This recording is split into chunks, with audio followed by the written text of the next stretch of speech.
the buying process in 3 minutes. Number one, assessing your finances. You need to know what your financial situation is. So that means how much deposit have you got, how much you can afford, and what your credit score is.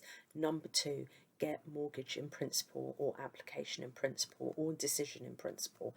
Basically, subject to all this information, what can you actually borrow?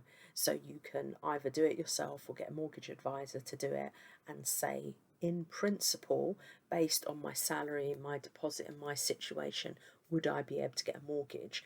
They will then produce a certificate, and that will, one, tell you how much you can genuinely borrow based on the information you've provided, but it will also be some kind of reassurance for sellers. So not only is it the people that are selling, but also the estate agent and things like that. The next thing is finding a property. Now, I would suggest registering with all your local estate agents based on the area that you want to live in.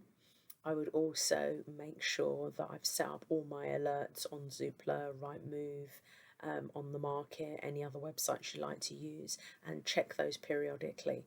I also know some of my clients have actually bought biscuits and things for the estate agents, and they pop in weekly with biscuits or chocolates or something, just to say hi, to reintroduce themselves.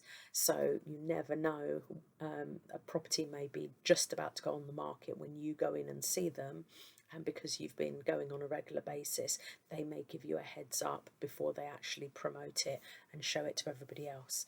The next thing is, once you've found that property, negotiate. Always negotiate. I always recommend for my clients to go on Rightmove or Zoopla and actually see what the properties on that road have sold for in the last 6 months. Not older than that, only in the last sort of 3 to 6 months. That will give you a real gauge for what are they trying to price, overprice, underprice, or what can you negotiate on. The next thing is offer. So when you're putting in the offer, that decision in principle really does come in handy, because it lets them know that you're serious. You can show that, you can show proof of deposit, all those good stuff, but always when you're putting in the offer, do it in writing, and all those documents I've mentioned, make sure that you really need to show them. It's not always about showing everything, you know. It's like playing cards, showing your hand. If you have an offer that, say you're offering 150,000, for example, but you've got a decision in principle that says you can borrow 200,000. I have seen circumstances where the estate agent has used this against you. So just be aware of that. Only give and hand over what you need to. Now, the next thing is survey and valuation. There are three types. There's a standard valuation, then there's home buyers, then there's the full structural. Decide which one is the best for you.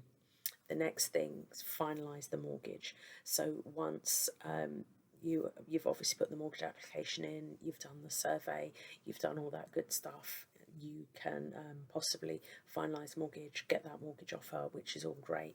Once you've got the mortgage offer, then the solicitor does all the searches and all that kind of stuff, and then the next thing is exchanging of contracts. So exchanging of contracts is when, basically what it means, you have contract as the buyer, the seller also has a contract, you both sign your copies, you exchange them, and then you do second signatures on the others. This is normally when the deposit is released. So the deposit is handed over, which is whatever, you know, whether you put down 5% or 10%, whatever you put down.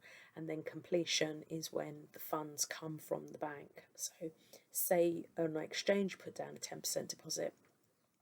On completion, the 90% deposit is released from the bank, and obviously that's all paid over to the seller. If you have any questions, sorry I didn't do it in 3 minutes, but it is a lot. If you have any questions, please just put them in the comments and I'll be more than happy to help. Take care. Bye bye.